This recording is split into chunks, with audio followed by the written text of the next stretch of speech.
Nako, elevated nga ang blood pressure mo. Kailan ka huling nagkuha ng blood pressure bago ka pumunta dito sa ospital? Yesterday, anong blood pressure mo?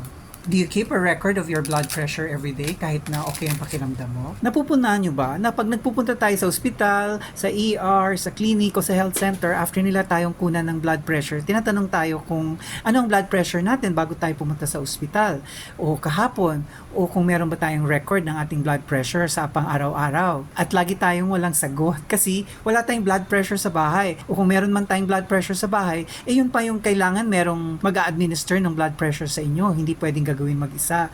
Pero ngayon, pwede nyo nang gawin mag-isa dahil meron na tayo na nilalagay lang sa ating wrist. This is by Omron. This is a very trusted brand in the medical field. Paano siya gamitin? Madali lang. Meron siyang wrist wrap. Ilalagay nyo lang dito yung wrist nyo sa loob.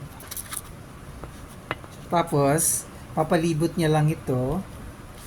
Tapos, pipindutin nyo na to. Pero syempre hindi ganito ha pag ginamit nyo.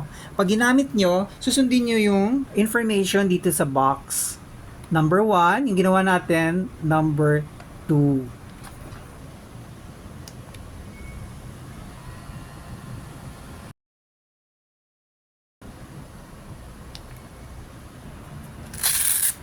Ang dali lang gamitin, ano po? This one is battery operated. Kailangan nyo ng dalawang AAA. There. So, bili na kayo sa Yellow Basket. Ayan na nga, medyo elevated ng ating blood pressure kasi nagko-content tayo, medyo aligaga tayo at excited. Kailangan nagtitake tayo ng blood pressure kung nakaupo tayo, komportable at saka rested. Yun yung mini-measure ng blood pressure natin. So, nabalik tayo doon sa paghiningan tayo ng doktor kung meron tayong record. Ako may Google Sheets ako. Kanina doon sa skit, tinanong ng kumukuha ng blood pressure kung nagkikip ba daw tayo ng blood pressure record.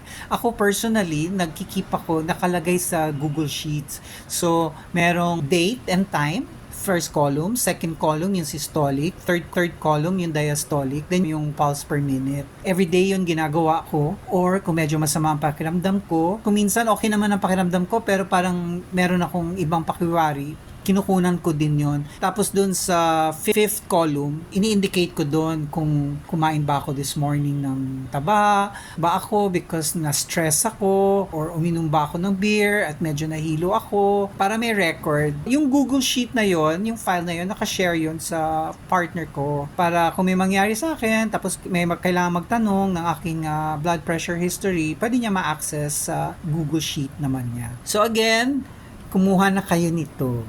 Kasi pwede nyo pang ibiyahe kahit saan. Kayo may malalaki kayong bag, pwede nyo itong dalhin araw-araw. Para the doctors will know how to take care of us. Kasi we help them with the information that we keep on a daily basis. This is in the Yellow Basket. Bye na!